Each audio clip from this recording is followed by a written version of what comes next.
When he was just 16 years old, he started his own Catuspathi village school conducted by a learned Brahmana.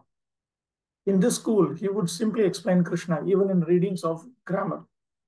Srila Jiva Goswami, in order to please the Lord, later composed a grammar in Sanskrit, a grammar textbook in Sanskrit, in which all the rules of grammar were explained with examples that use the holy names of the Lord. This grammar is still current. It is known as Harinamamrita Vyakarana and is prescribed in the syllabus of schools in Bengal. At the time of Prabhupada's writing, it was still in syllabus. Now it is not in syllabus, but Bhaktisiddhanta Saraswati Thakur wanted to popularize it. He specifically wanted it studied and taught in Mayapur. During this time, a great Kashmir scholar named Keshav Kashmiri came to Navadvip to hold discussions on the Shastras. Now, from Bhaktisiddhanta Saraswati Thakur's commentary on Chaitanya Bhagavat, it appears that there were two Keshav Kashmiris.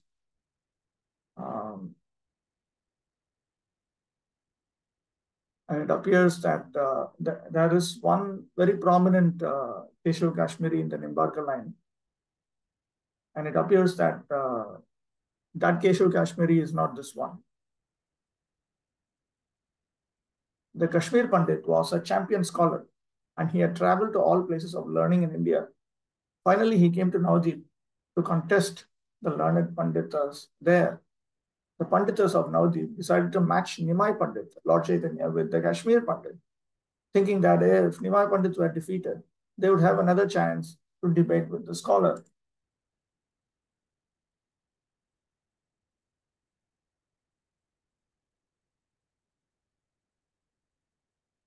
For Nimai Pandit was only a boy, so they were buying time. And if the Kashmir Pandits were defeated, then they would be even more glorified because people would proclaim that a mere boy of Navadvip had defeated a champion scholar who was famous throughout India. It so happened that Nimai Pandit met Keshav Kashmiri while strolling on the banks of the Ganges. The Lord requested him to compose a Sanskrit verse in praise of the Ganges, and the Pandit, within a short time, composed 100 shlokas, reciting the verses like a storm and showing the strength of his vast learning. Actually, the students of Lord Chaitanya, they were completely astonished how somebody can do like this. These are known as Ashu Kavis, those who can compose verses on the spot. There are still a few people who can do this, who can compose verses on the spot. Nimai Pandit at once memorized all the shlokas without an error. He quoted the 64th shloka and pointed out certain rhetorical and literary irregularities. He particularly questioned the Pandit's use of the word Bhavani Bhartuhu. He pointed out that the use of this word was redundant, which is a literary defect. Bhavani means the wife of Shiva, and who else can be her Bharta or husband? Bhavani Bhartuhu is derived from the word Bhavani Bharta, which means the husband of Bhavani. But since Bhavani itself means the wife of Bhava, Bhava is the name of Lord Shiva. So then Bhavani Bhartu or Bhavani Bharta will then mean husband of the wife of Shiva, which suggests that Lord Shiva's wife had another husband. So in Sanskrit literary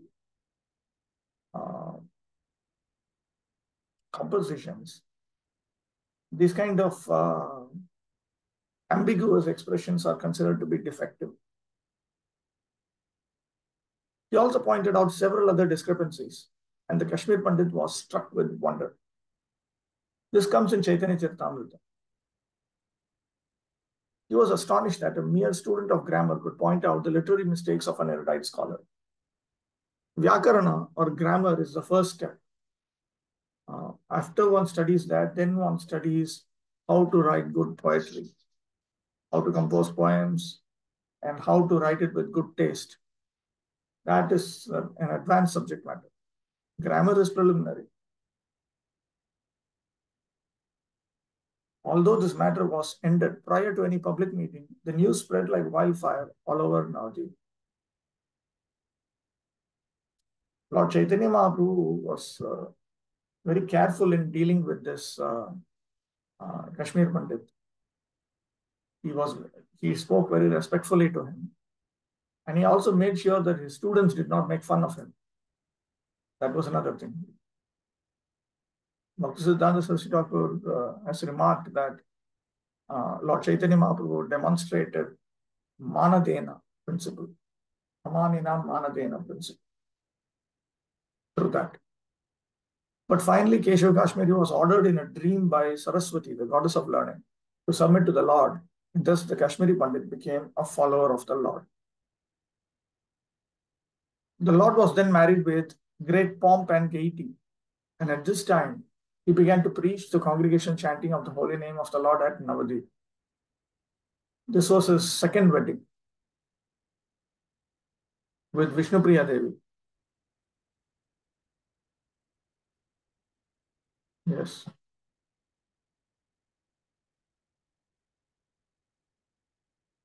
And at this time, he began to preach the congregation chanting of the holy name of the Lord at Navadvip. Some of the Brahmanas became envious of his popularity. They put many hindrances on his path. They were so jealous that they finally took the matter before the Muslim magistrate at Navadvip. Bengal was then governed by Pathans, by the Muslims, and the governor of the province was Nawab Hussain Shah.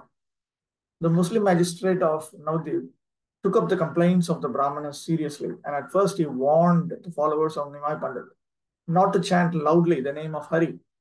But Lord Chaitanya asked his followers to disobey the orders of the Qazi, and they went on with their Sankirtan chanting party as usual.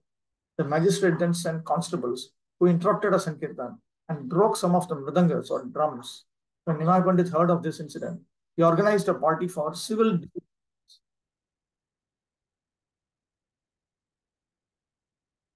He is the pioneer of the civil disobedience movement in India for the right cause.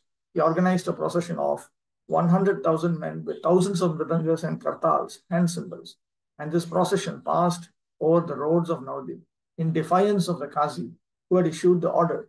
Finally, the procession reached the house of the Qazi, who went upstairs out of fear of the masses. The great crowds assembled at the Qazi's house displayed a violent temper, but the Lord asked them to be peaceful. At this time, the Qazi came down and tried to fight the Lord.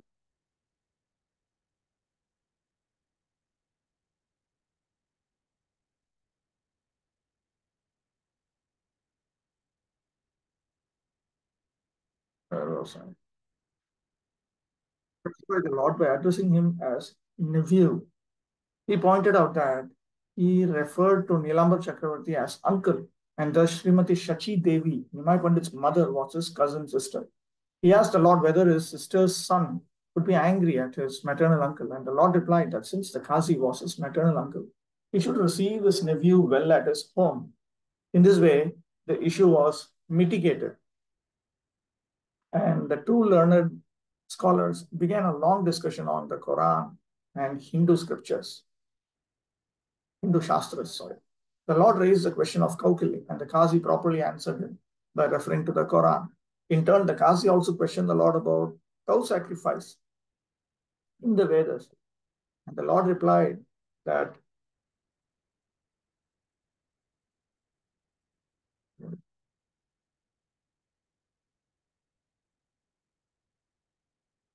some of you are just getting disconnected and connected.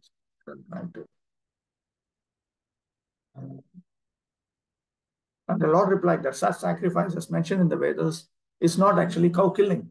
In that sacrifice, an old bull or cow, not a young bull or cow, was sacrificed for the sake of receiving a fresh, younger life by the power of Vedic mantras.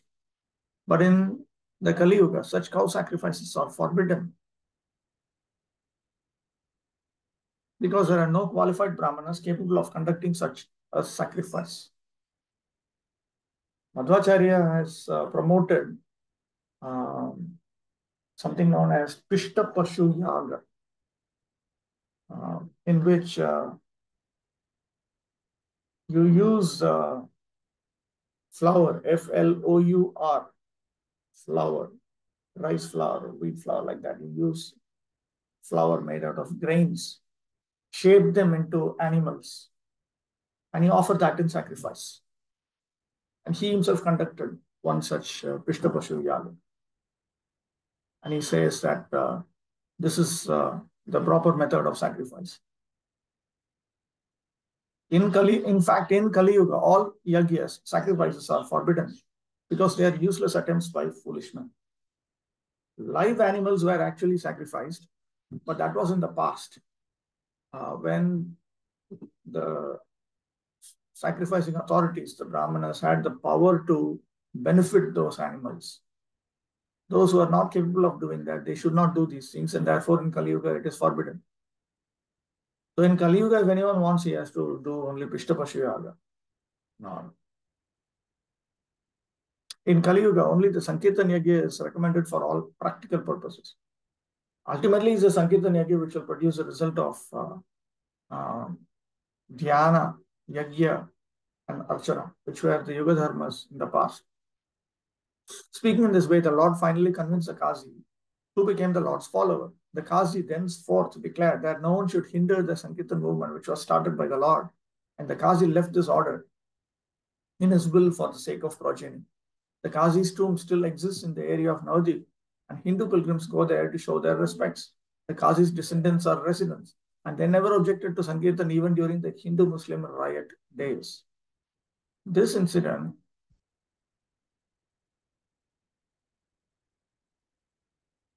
shows clearly that the Lord was not a so-called timid Vaishnava. A Vaishnava is a fearless devotee of the Lord, and for the right cause, he can take any step suitable for the purpose. Arjuna was also a Vaishnava devotee of Lord Krishna, and he fought valiantly for the satisfaction of the Lord. Similarly, Vajrangaji or Hanuman was also a devotee of Lord Ram, and he gave lessons to the non-devotee party of Ravana. The principles of Vaishnavism are to satisfy the Lord by all means. A Vaishnava is by nature a non-violent, peaceful living being. He has all the good qualities of God. But when the non-devotee blasphemes the Lord or his devotee, the Vaishnava never tolerates such impudency. There are some who think that we should never ever exhibit anger. Hare Krishna, Prabhu. Yes, So, Prabhu, it is seen nowadays that there are even within devotee circles, some devotees, they propagate this, that we should have some Kshatriyas among us, among devotees, and then they have this spirit of Hinduism or Hindu Rashtra saving the nation of India from the hands of adharma. And then like how to understand that why Chaitanya we should Mahaprabhu is only not a timid. why we should save only India from the hands of adharma? Why not save the whole world from adharma? It's just a political boundary. Every century, the political boundaries will change. Apart from that, we are very much interested in organizing ISKCON itself in such a manner that it is convenient for devotees to progress in Krishna consciousness. Those who are not sufficiently Brahmanical, then they may need to accept the roles of Kshatriya or Vaishya or Shudra and practice Krishna consciousness. In Mayapur, Prabhupada, it's a city, so naturally you require to have all the different varnas and all the different ashramas. But then the Kshatriya means he should be ready to fight and die, and he should be ready to be injured and have his hand cut off and not cry about it for the rest of his life. Kshatriyas will be married people only, naturally. So it'll come. If we don't do it naturally, then Maya will force us to develop. So when we are forced, it develops in a very ugly manner. But if we voluntarily do it, then it develops in a very beautiful manner. These things are required. I don't think that having Kshatriya factor is wrong. I think it is proper, but then they will need to be trained. There are more important primary rules Kshatriyas have certain additional prohibitions which are mentioned in the Arthashastra even, what to speak of Dharma Shastra. But primary to that is acceptance of Vedic Dharma itself. They need to accept Vedic scriptures, they need to accept the Parampara authority, all of these things. And then gradually they can progress. Ultimately, everybody has to come to the Brahmanical platform. But those who cannot come to it immediately, they may take a few decades or a few lifetimes. And before they come to the Brahmanical platform, they will be in some lower platform. Just that they need to follow that properly. If they don't follow that properly, they will not sufficiently contribute to the society.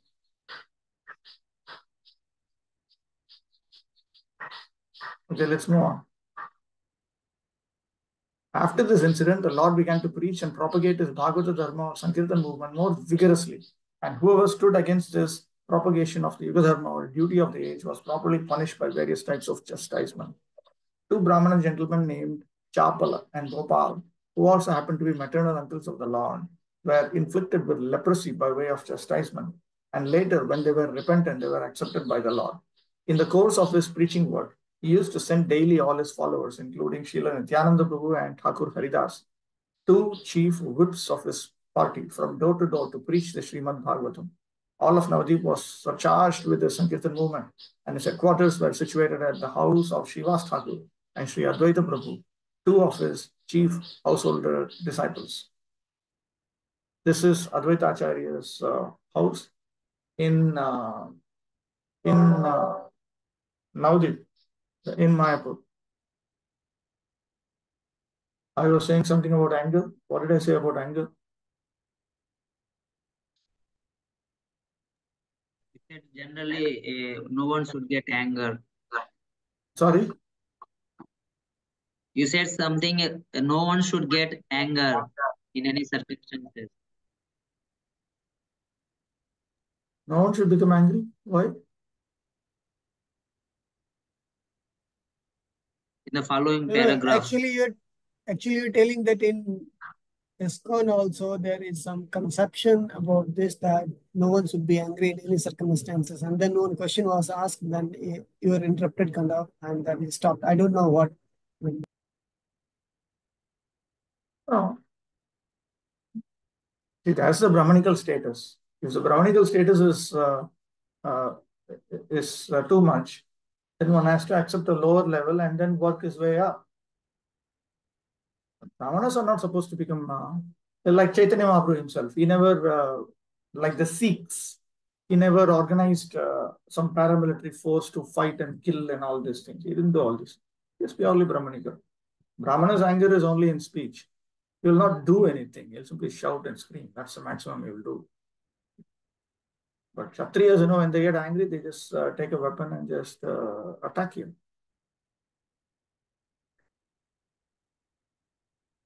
Those who have excessive sub-Brahmanical nature, they need to become servants of the Brahmanas, genuine Brahman. They need to progress. Otherwise, it's like giving them yogurt rice 3 times a day for a whole year. They cannot handle it. Brahmanical life is like that. It's just patana, yajana, yajana, dana, pratigraha. And most of us, we don't have that kind of a sattvic taste to handle it.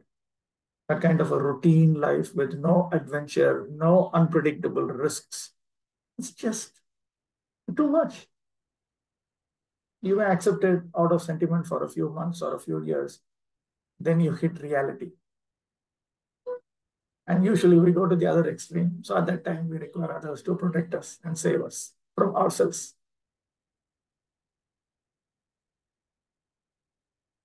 Okay. These two learned heads of the Brahmana community were the most ardent supporters of Lord Chaitanya's movement. Sri Advaita Prabhu was the chief cause for the advent of the Lord. When Advaita Prabhu saw that the total human society was full of materialistic activities and devoid of devotion service, which alone could save mankind from the threefold miseries of material existence, he, out of his causeless compassion for the age-worn human society, prayed fervently or the incarnation of the Lord and continually worshipped the Lord with the water of the Ganges and leaves of the holy Tulasi tree. As far as preaching work in the Sankirtan movement was concerned, everyone was expected to do his daily share according to the order of the Lord. Once Nityananda Prabhu and Srila Haridas Thakur were walking down a main road, and on the way they saw a roaring crowd assembled. Upon inquiring from passers-by, they understood that two brothers named Jagai and Madhai were creating a public disturbance in a drunken state. They also heard that these two brothers were born in a respectable Brahmin family. But because of low association, they had turned into debauchees of the worst type.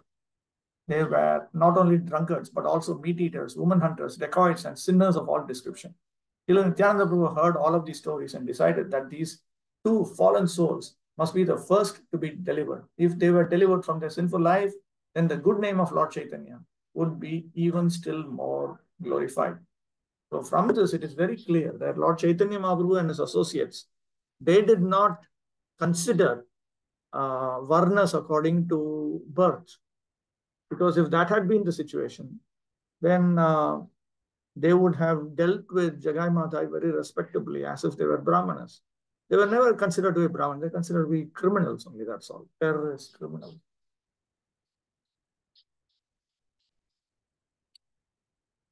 Thinking in this way, Nityananda Prabhu and Haridas pushed their way through the crowd and asked the two brothers to chant the holy name of Lord Hari. The drunken brothers became enraged upon this request and attacked Nityananda Prabhu with filthy language. Both brothers chased them a considerable distance. In the evening, the report of the preaching work was submitted to the Lord, and he was glad to learn that Nityananda and Haridas had attempted to deliver such a stupid pair of fellows. Everybody accepted that they were just crazies, that's all. The next day, Nityananda Prabhu went to see the brothers, and as soon as he approached them, one of them threw a piece of earthen pot at him. This struck him on the forehead, and immediately blood began to flow. But Nityananda Prabhu was so kind that instead of protesting this heinous act, he said, "It does not matter that you have thrown this stone at me. I still request you to chant the holy name of Lord Hari." One of the brothers, Jagai, was astonished to see this behavior of Nityananda Prabhu. He at once fell down at his feet and asked him to pardon his sinful brother. When Madhai again attempted to hurt Nityananda Prabhu, Jagai stopped him and implored him to fall down at his feet. In the meantime, the news of Nityananda's injury reached the Lord, who at once hurried to the spot in a fiery and angry mood. The Lord immediately invoked the Sudarshan Chakra, the Lord's ultimate weapon shaped like a wheel, to kill the sinners. But Nityananda Prabhu reminded him of his mission. The mission of the Lord was to deliver the hopelessly fallen souls of Kali Yuga. And the brothers, Jagai and Madhai, were typical examples of these fallen souls. 90% of the population of this age resembles these brothers, despite high birth and mundane respectability. According to the verdict of the revealed scriptures, the total population of the world in this age will be of the lowest Shudra quality, or even lower. Kalau Shudra Shambhava. Rakshasah Kalimashritya Jayante Brahma Yonishu. In Kali Yuga, the Rakshasas will take birth in Brahmin families. It should be noted that Sri Chaitanya Mahaprabhu never acknowledged the stereotyped caste system by birthright. Rather, he strictly followed the verdict of the Shastras in the matter of one's Swarupa or real identity. Your meeting will end in 10 minutes. Okay. When the Lord was invoking his Sudarshan Chakra and Nityananda Prabhu was imploring him to forgive the two brothers, both the brothers fell down at the feet of the Lord and begged his pardon for their gross behavior. The Lord was also asked by Nityananda Prabhu to accept these repenting souls. And the Lord agreed to accept them on one condition, that they henceforward completely give up all their sinful activities and habits of debauchery. Both the brothers agreed and promised to give up all their sinful habits. And the kind Lord accepted them and did not again refer to their past misdeeds. At this time, actually, Lord Chaitanya Mahaprabhu's body became black. And in Chaitanya Bhagavat, it is pointed out that Lord Chaitanya Mahaprabhu told them that this black color is indicative of their sinful reactions.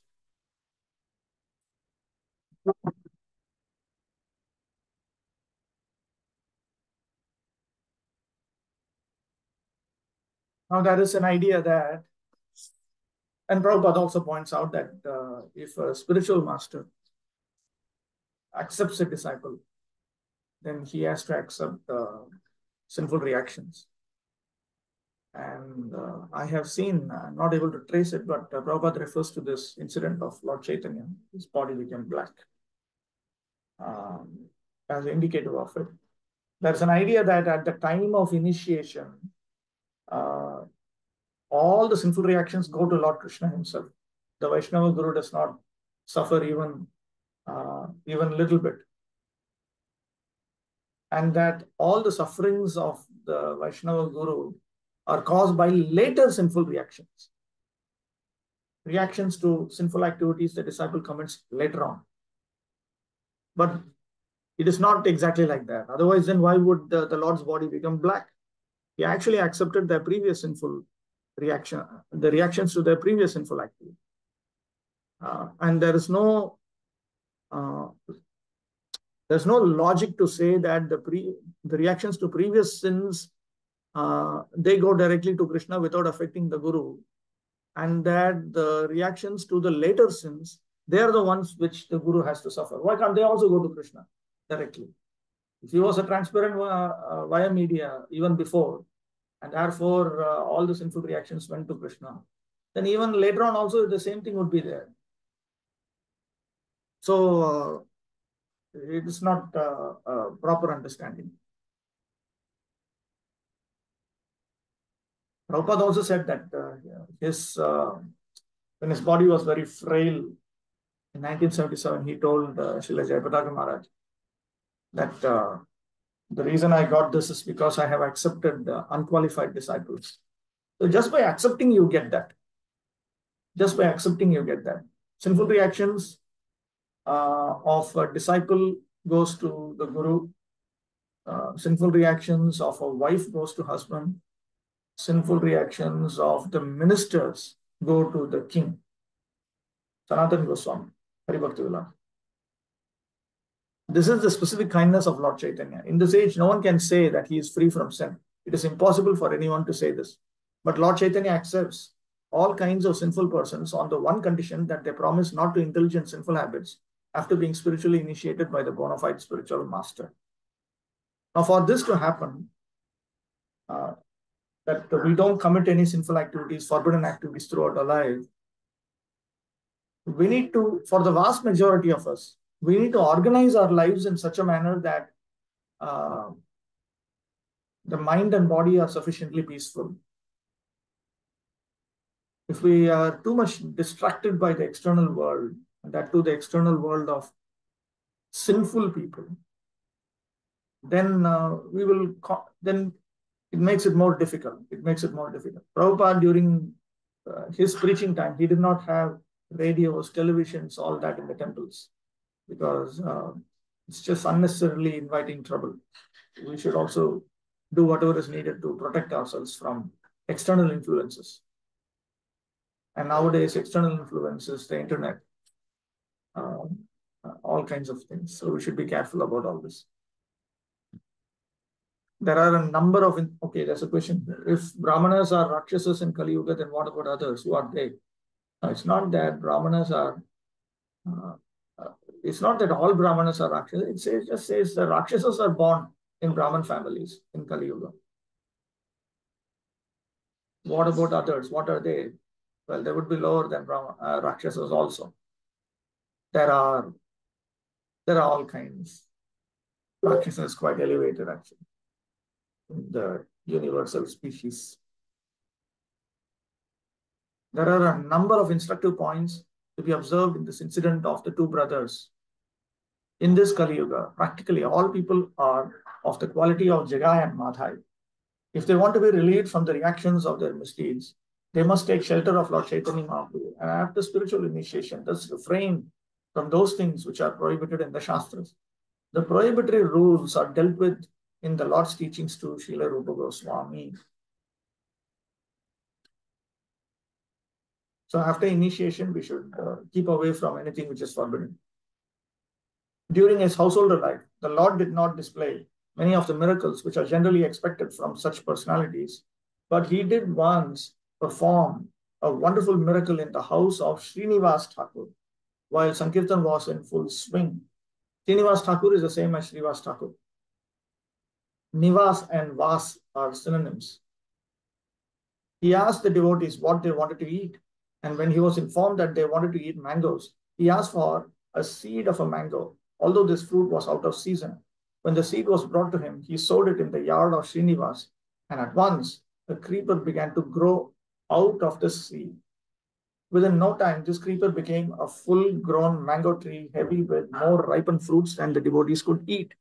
The tree remained in Srinivas's yard, and from then on, the devotees used to take as many mangoes from the tree as they wanted. The Lord had a very high estimation of the affections of the damsels of Rajabhumi, Vrindavan for Krishna, and in appreciation of their unalloyed service to the Lord, once Sri Chaitanya Mahaprabhu chanted the holy names of the gopis, cowherd girls, instead of the names of the Lord. At this time, some of his students, who were also disciples, came to see him. And when they saw that the Lord was chanting the names of the gopis, they were astonished. Out of sheer foolishness, they asked the Lord why he was chanting the names of the gopis and advised him to chant the name of Krishna. The Lord, who was in ecstasy, was thus disturbed by these foolish students. He chastised them and chased them away. The students were almost the same age as the Lord, and thus they wrongly thought of the Lord as one of their peers, one of their equals.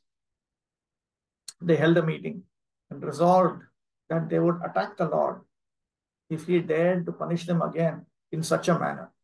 This incident provoked some malicious talk about the Lord on the part of the general public. When the Lord became aware of this, he began to consider the various types of men found in society. He noted that especially the students, professors, fruity workers, yogis, non-devotees, and different types of atheists were all opposed to the devotional service of the Lord. My mission is to deliver all the fallen souls of this age, he thought. But if they commit offenses against me, thinking me to be an ordinary man, they will not benefit. If they are to begin their life of spiritual realization, they must, some way or another, offer obeisances unto me. Thus, the Lord decided to accept the renounced order of life, sannyas, because people in general were inclined to offer respects to a sannyasi. That was at that time. Achyutana Prabhu. Hare Krishna, bro. Bro, when I first read this, actually I was a little disappointed that students and professors, they are all termed as they are not interested. So our field deals with them only. So what hope then we have to preach to them? No, it's just difficult. That is the preaching mission. It is difficult. People who are studying all kinds of materialistic subjects. During Lord Chaitanya Mahaprabhu's time in Navadip, they were studying Nyaya, logic. Now most of the students are not even studying that. They just study some meaningless something. And ultimately they end up in a profession which has got nothing to do with what they studied also. So it's just something, it's a waste of time. But but somehow or other we have to do everything possible to provide Krishna